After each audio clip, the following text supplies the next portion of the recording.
अस्सलाम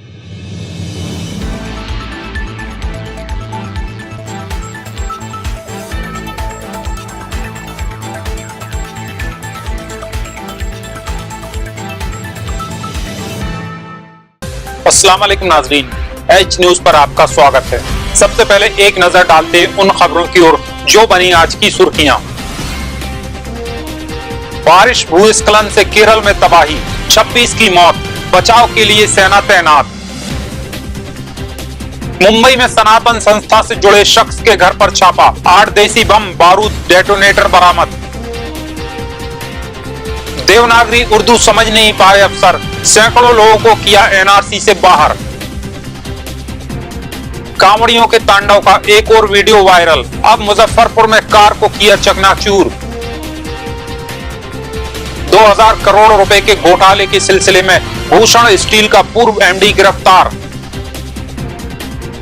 और अब पुलिस वाले नहीं ले सकेंगे आपका ड्राइविंग लाइसेंस, परिवहन मंत्रालय ने जारी की एडवाइजरी। अब खबरें विस्तार से। बड़ी खबर केरल से है, जहां बीते 24 घंटों में बारिश ने तबाही मचा दी है। कई निचले इलाकों में पानी भर गया है तो कहीं भूस्खलन हुआ है। बारिश के कारण यहां अब तक 26 लोगों की मौत हो चुकी है।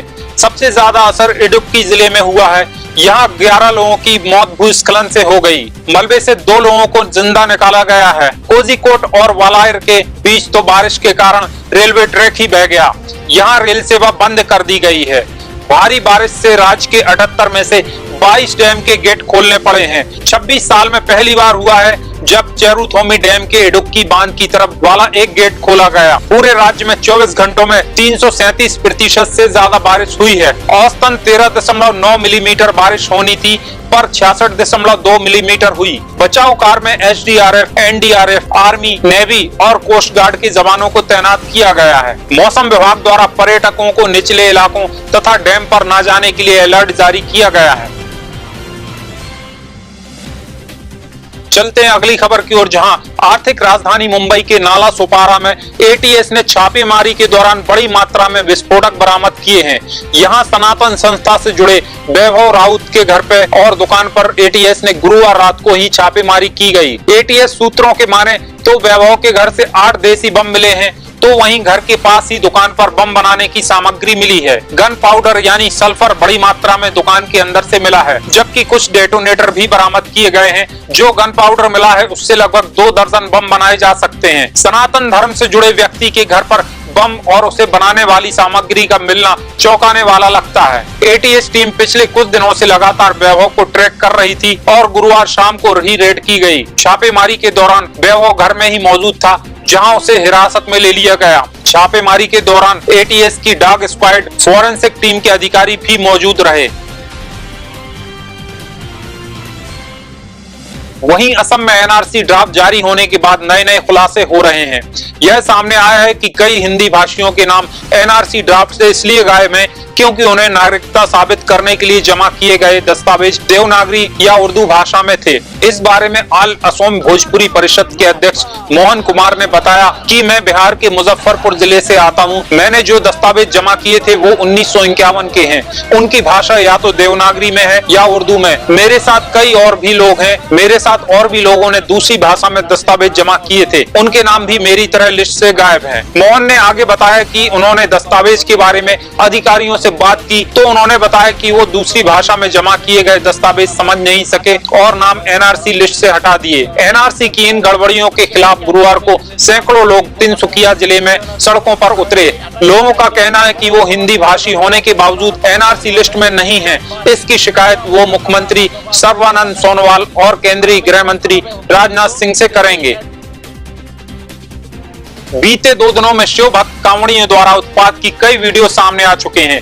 दिल्ली और यूपी के बुलंदशहर में कांवड़ियों के तांडव के बाद अब मुजफ्फरपुर में भी कांवड़ियों का तांडव देखने मिला। उत्तर प्रदेश के मुजफ्फरपुर में भी कांवड़ियों की भीड़ ने एक कार को तोड़फोड़ कर दी और उद्दंडता का परिचय दिया। दरअसल कार सड़ जाने की वजह से कांवड़ियों ने कानून को अपने हाथ में लिया और फिर उन्होंने कार को घेर लिया और फिर कार के सारे शीशे तोड़ डाले। बताया जा रहा है कि कार के अंदर कुछ बच्चे भी मौजूद थे जो इस पूरी घटना के बाद काफी सहमे हुए हैं।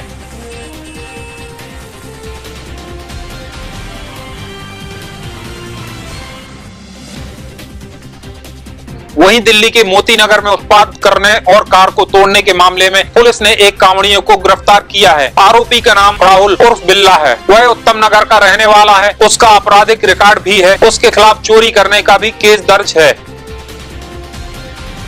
रुक करते हैं अगली खबर की ओर, जहां करीब 2000 करोड़ रुपए के घोटाले के सिलसिले में SFIO यानी सीरियस फ्रॉड इन्वेस्टिगेशन ऑफिस ने भूषण स्टील के पूर्व प्रमोटर और मैनेजिंग डायरेक्टर नीरज सिंघल को गिरफ्तार कर लिया है। उन पर आरोप है कि उन्होंने लोन देने वाले बैंकों को करीब 2000 करोड़ रुपए का चूना लगाया है। भूषण स्टील BSL ने अपनी 80 एसोसिएट कंपनियों के माध्यम से सार्वजनिक बैंकों से करीब 2000 करोड़ रुपए का लोन लिया है और MD सिंघल ने इस रकम को कहीं और लगा दिया है। नीरज सिंघल को गुरुवार को गिरफ्तार किया गया और कोर्ट के सामने पेश किया गया। कोर्ट ने उनको 14 अगस्त तक न्यायिक हिरासत में रखने की इजाजत दे दी है। SFIO भूषण स्टील समूह की कई अन्य कंपनियों की भी जांच कर रही है।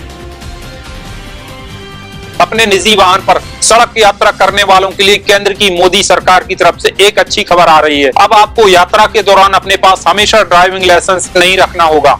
अब सिर्फ कागज की जगह सिर्फ अपने मोबाइल से ही आप जरूरत पड़ने पर इसका इस्तेमाल कर पाएंगे। हालांकि इसके लिए आपको केंद्र सरकार की ओर से शुरू किए गए डिजिटल लॉकर या फिर परिवहन मंत्रालय के एम परिवहन प्लेटफॉर्म पर अपनी डिटेल्स डालनी होगी। ड्राइविंग लाइसेंस और वाहन पंजीकरण सर्टिफिकेट को भौतिक रूप से साथ रखने की अनिवार्यता को खत्म करते हुए सरकार ने गुरुवार को राज्यों को सलाह जारी की है कि वे इस प्रकार के सभी दस्तावेजों को डिजिटल लॉकर या एम परिवहन प्लेटफॉर्म के माध्यम से इलेक्ट्रॉनिक फॉर्म में प्रस्तुत किए जाने पर स्वीकार करें। आज की खबरों को यहीं विराम देते हैं। देखते रहिए H न्यूज। अल्लाह हाफिज।